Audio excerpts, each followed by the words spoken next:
Bonjour à tous, bienvenue à l'atelier Énéagramme. Aujourd'hui, nous allons nous concentrer sur le profil 1 Énéagramme et nous allons notamment le présenter à travers les sous-types. Et on va voir effectivement que c'est une manière pour certains d'entre nous de finalement valider leur structure Énéagramme. Et en même temps, ça comporte un danger important qui peut, on va dire, nous induire lourdement en erreur et peut nous empêcher de trouver notre profil. À la fois, ça va aider certains et ça peut bloquer d'autres. Et ça, je pense que ce n'est jamais assez mis en avant. Quand vous lisez la littérature, l'énéagramme, on va finalement vous définir non pas 9 mais 27 profils, c'est-à-dire 3 x 9, 27, effectivement. Le 1 peut être plutôt de profil tête à tête, ou de profil de sous-type social, ou de sous-type, on va dire, effectivement, survie. Mais dans les faits, dans le concret, dans la réalité, on n'est jamais dans un sous-type en particulier. C'est-à-dire que c'est une préférence. On va développer, on va rentrer dans les détails. C'est une préférence. Ce n'est pas parce que j'ai une préférence au niveau des sous-types que je suis compétent dans ce sous-type. Je pense que c'est aussi important, on le dit jamais assez. Et de la même manière, c'est pas parce que je suis plutôt d'un sous-type que je vis la plupart de ma vie dans ce sous-type. Alors présentons les sous-types, parce que si vous ne les connaissez pas, vous dites peut-être, mais de quoi parle-t-il? Si vous êtes en sous-type tête à tête, vous êtes attiré par des relations tête à tête. Vous recherchez de la profondeur dans les relations, que ce soit de la profondeur émotionnelle, la relation intellectuelle, bref, vous recherchez, on va dire, en être en lien avec une personne. Par exemple, vous êtes invité à une soirée, et il y a 30 personnes à cette soirée, et puis assez rapidement, le mieux qui pourrait arriver pour vous, c'est que vous rencontrez une personne, et puis avec cette personne, vous commencez à discuter. Alors ça ne veut pas dire que vous vous isolez du reste du groupe, mais naturellement, vous êtes plus à l'aise à discuter avec qu'une seule personne. Parce que si je suis ouverte aux 30 personnes, finalement, je ne discute avec personne. En tout cas, si vous êtes plutôt rattaché au sous-type tête-à-tête, c'est ce que vous vous dites. Si vous êtes en sous-type survie, au contraire, vous appartenez à des groupes différents, vous faites des activités différentes, peut-être vous êtes rattaché à des groupes qui ont des points de vue différents, des groupes qui ne se connaissent pas entre eux, et naturellement, si vous êtes invité à une soirée, vous êtes heureux, vous êtes comme un poisson dans l'eau, pour le dire ainsi, parce que vous allez pouvoir naviguer d'un groupe à un autre, discuter un petit peu avec un être, et puis ensuite avec un autre être, et naturellement vous sentez bien. Et vous vous diriez, ça serait quand même triste de passer toute la soirée avec une seule personne, alors qu'il y a toutes ces personnes qui sont là aujourd'hui. Voilà. Et si vous êtes plutôt en sous-type on va dire survie, que j'appelle aussi parfois famille, vous êtes plutôt attiré par les choses terre à terre de l'existence, c'est-à-dire la maison, l'argent, les finances, le bois de chauffage, est-ce que j'ai payé mes factures, est-ce que mon petit dernier qui attaque ses études est bien logé, est-ce que son appartement il est ok, voilà, c'est ça qui m'occupe l'esprit, les choses terre à terre qui gravitent autour, on va dire, de la survie de la maison, parce que la maison représente quand même, pour certains d'entre nous, la survie. Alors oui, effectivement, nous avons tous un sous-type en particulier, et on va voir que le profil 1 énéagramme, qu'on appelle parfois étant le perfectionniste, le réformateur, il faut toujours se méfier des mots, naturellement, parce que un même mot peut être vu de manière positive ou négative par certains. Donc, naturellement, si le perfectionniste est plutôt, on va dire, dans le sous-type tête-à-tête, ça va colorer sa vie différemment que s'il est en sous-type social ou en sous-type survie. Et c'est ce que l'on va essayer de développer spontanément dans cette vidéo. Rappelons, et c'est important, que c'est pas parce que je suis d'un sous-type et que j'ai une préférence, parce que nous avons tous une préférence, que je suis compétent dans ce sous-type-là. Par exemple, on peut prendre un exemple, c'est pas parce que je suis en sous-type tête à tête, admettons que je suis de profil 4, le 4, vous savez, se sent un petit peu différent. Ce n'est pas idiot de parler du profil 4, et on aurait pu parler du profil 7. Pourquoi? J'ouvre une parenthèse, quand vous étudiez un profil, il est indissociable de son évolution et de son involution. Si vous voulez comprendre le profil, il faut notamment le regarder sous stress, et à ce titre-là, le 1 involue en 4, et c'est un des aspects les plus fascinants de l'énéagramme, ce n'est pas une grille de la personnalité, quelque chose d'enfermant. Au contraire, c'est un système ouvert, et si vous voulez mettre un petit peu de la rondeur dans ce système qui a quand même traversé les millénaires, rappelons-le, il faut le garder ouvert. Ouvert à travers les ailes, on va en toucher un mot. Les L, c'est les profils qui entourent la personnalité dont on parle, et également, effectivement, son involution. Et le 1 involue en 4. C'est peut-être l'aspect le plus fascinant, en tout cas beaucoup d'entre nous le pensent, de l'énéagramme, quel que soit l'endroit où vous êtes né, quel que soit ce que vous avez en tête, quel que soit le milieu socio-culturel dans lequel vous évoluez, quand vous êtes d'un profil 1, peu importe où vous habitez, où vous êtes sur Terre, quand vous êtes de profil 1, les motivations sont toujours les mêmes. Et plus important encore, plus fascinant, le 1, quand il involue, eh bien il va toujours involuer en 4. C'est-à-dire il va toujours prendre les défauts du 4. Alors le 4, dans ses aspects les plus souffrants, eh bien c'est, pour revenir un petit peu en arrière dans ce que je disais dans cette vidéo, il se sent différent, il se sent inapte à la vie, notamment à la vie concrète, terre à terre. Il est beaucoup dans l'imagination, il fantasme un petit peu des choses, et à ce titre-là, on l'appelle parfois l'artiste, le tragico-romantique. Il vit vraiment des moments hauts et des moments bas, voilà, et c'est pourquoi il est difficile de le saisir, c'est aussi pourquoi on le confond un petit peu avec le profil 6. Donc revenons un petit peu en arrière, eh bien quand le 1 va évoluer en 4, eh bien il va se sentir complètement inapte. Et le 4, on en parlait tout à l'heure, lui il se sent naturellement inapte. C'est quelque chose qui est lourd, et c'est quelque chose qu'il faudra qu'il travaille, notamment en posant les pieds sur terre. Rappelons que, eh bien, l'inverse du 1, le 4, lui, évolue en 1. Donc, mais j'ai fait d'autres vidéos là-dessus, donc je ne m'attarde pas là-dessus. Donc, si vous voulez, admettons que notre ami 4 soit en sous-type tête à tête, eh bien, il va se sentir inapte dans les relations tête à tête. C'est un exemple, on aurait pu en prendre 8 autres. Et donc, naturellement, premier élément, c'est pas parce que je suis d'un sous-type que je suis compétent dans ce sous-type. Et deuxièmement, le sous-type, c'est dangereux de se chercher à travers l'énéagramme, à travers les sous-types, parce que les sous-types, eh bien, nous fait nous concentrer sur les comportements. Et c'est tellement important de le rappeler. L'énéagramme ne s'intéresse pas aux comportements, mais aux motivations, c'est-à-dire les motivations, ce qui me pousse à agir ainsi. Parce qu'il y a autant de comportements différents qu'il y a d'êtres de profil 1 énéagramme.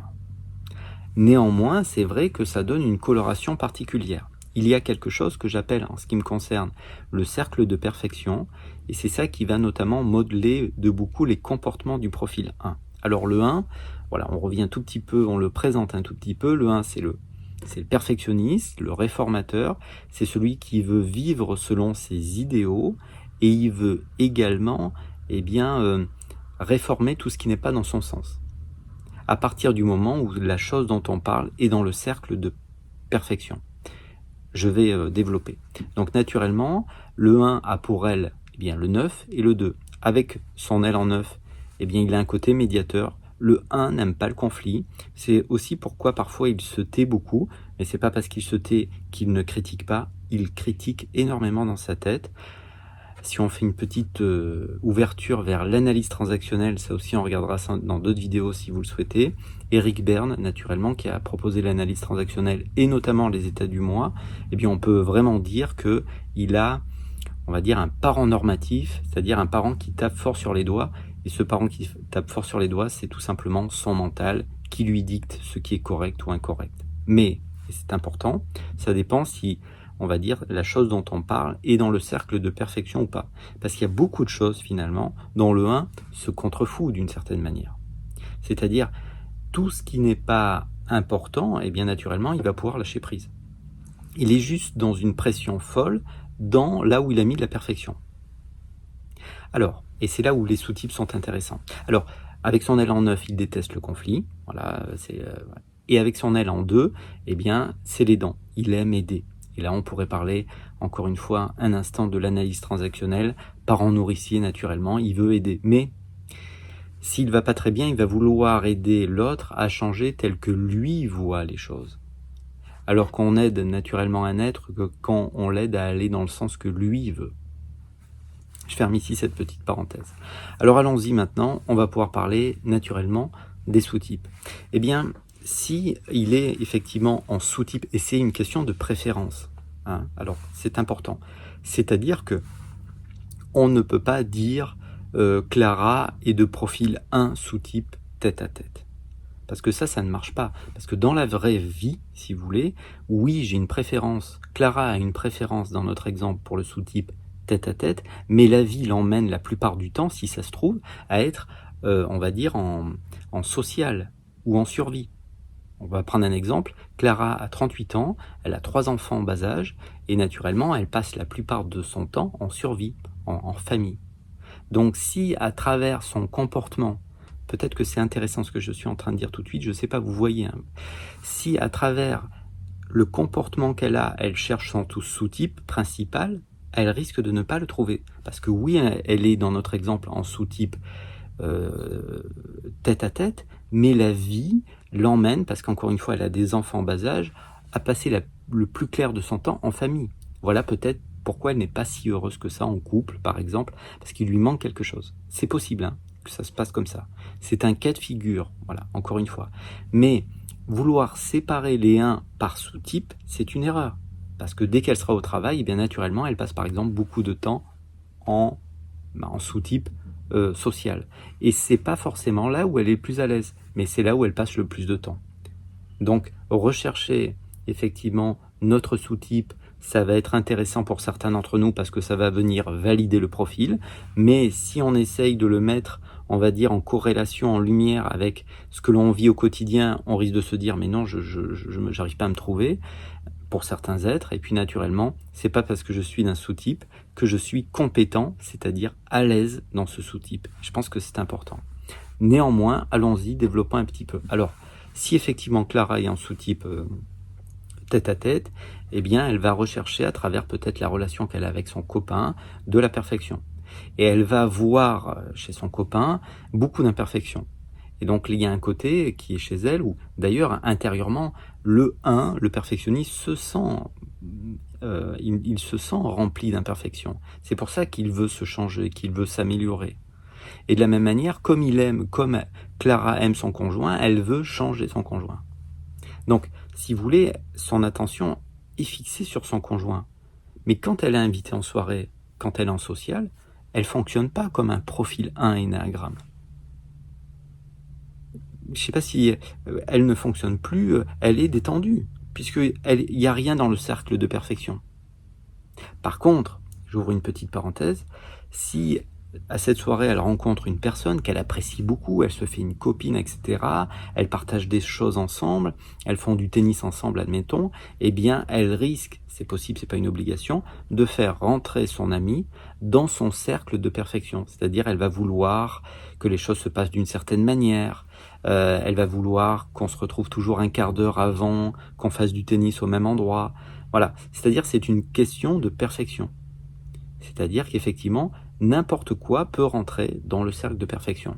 Mais il y aura quand même une préférence au niveau du sous-type. Alors si elle est en sous-type tête à tête, et bien naturellement ça va se fixer sur une personne, ça peut être un enfant aussi, quelque chose va vraiment littéralement occuper mon esprit. Si elle est plutôt en social, et bien naturellement, elle va peut-être appartenir à un groupe, je ne sais pas, par exemple, ça peut être une bibliothèque par exemple, elle est bénévole dans une bibliothèque, et elle aimerait emmener tout, même si c'est plus ou moins inconscient, elle aimerait amener tous les bénévoles de la bibliothèque dans sa vision qu'elle a. Donc très rapidement elle est frustrée, il y a une colère qu'elle ne veut pas laisser ressortir naturellement, mais qui est ressentie parce que les autres voient la vie différemment que lui. C'est ce qui rend aussi le 1 sous tension, c'est qu'il se rend compte au bout d'un moment qu'il n'arrive pas à faire perdurer les choses durablement dans le temps. C'est pourquoi si par exemple il y a une séparation, si le 1 par exemple vient à se séparer, qu'il a vécu, je sais pas, 20 ans en couple par exemple, souvent il se remet pas en couple, il garde un espace où il n'est pas envahi, où les choses se passent enfin comme il l'a décidé. Ça nous tend la perche vers le 3e sous-type. Bien si en tout sous-type survie, nous arrivons enfin sur le fameux cliché du profil 1 que tout le monde connaît, que presque tout le monde a lu dans les livres ou étudié en formation.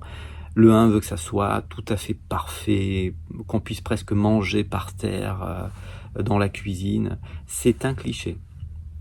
Surtout que si on revient un tout petit peu en arrière sur l'analyse transactionnelle, il a un enfant rebelle qui est assez développé.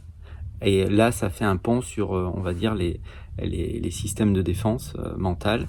On arrive à à la formation réactionnelle. On verra ça, les mécanismes de défense, on verra ça dans d'autres vidéos.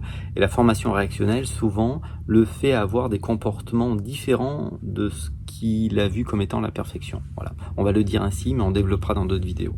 Donc, s'il est en sous-type survie, eh bien, naturellement, ce qui va occuper beaucoup son esprit, qui est vraiment basé sur le fait qu'il faut que ça soit d'une certaine manière. Il faut que ça soit comme ça, tu aurais pu mieux faire, j'aurais dû faire autrement. Bref, il passe son temps à se critiquer. Bien sûr, il critique les autres, mais il se critique avant tout lui-même. Et naturellement, ça peut se fixer là aussi sur un détail, quelque chose. Ça peut être le ménage, on en parlait à l'instant, mais ça peut prendre tout à fait une autre forme. Et ça, je voulais le dire, c'est-à-dire que c'est une manière de le réviser. Il ne faut pas s'attacher au comportement, parce que les comportements sont changeants. Et puis aussi en fonction de l'âge, des événements de la vie, parfois à cause d'un choc traumatique, parfois à cause de la maturité, naturellement, quelque chose va pouvoir venir changer nos comportements. Et presque le sous-type, encore une fois, c'est-à-dire la vie nous amène à vivre dans un sous-type qui n'est pas forcément le nôtre. Donc, ça peut être intéressant d'étudier les sous-types. C'est toujours important, à quelque part, de connaître ces aspirations profondes que l'on va retrouver aussi à travers le sous-type, parce que ça va mettre en lumière, parce que ça va nous mettre aussi en avant ce que l'on a besoin de travailler, parce qu'encore une fois, on n'est pas forcément compétent dans notre sous-type principal, c'est important, mais il ne faut pas en faire une religion des sous-types. Voilà. Et pour moi, les séparer chaque profil et ainsi créer 3 x 9, 27 formes de personnalité, eh bien, ce n'est pas forcément très percutant. Alors, bien sûr, dans un énéagramme spirituel, certains écrits, naturellement, le chiffre 27, c'est pas rien, mais pour autant, voilà, dans le concret, dans la vie réelle, eh bien, plus que le sous-type, la motivation. Ici s'arrête cette petite causerie habituelle autour de l'énéagramme. Un pouce, vous abonnez, puis vous pouvez toujours me contacter si vous le souhaitez. Voilà, si vous voulez peut-être un rendez-vous, énéagramme en ligne, peu importe. Hein, voilà, vous trouverez plus d'infos si vous le souhaitez en description. Peut-être à bientôt. Voilà. Au revoir.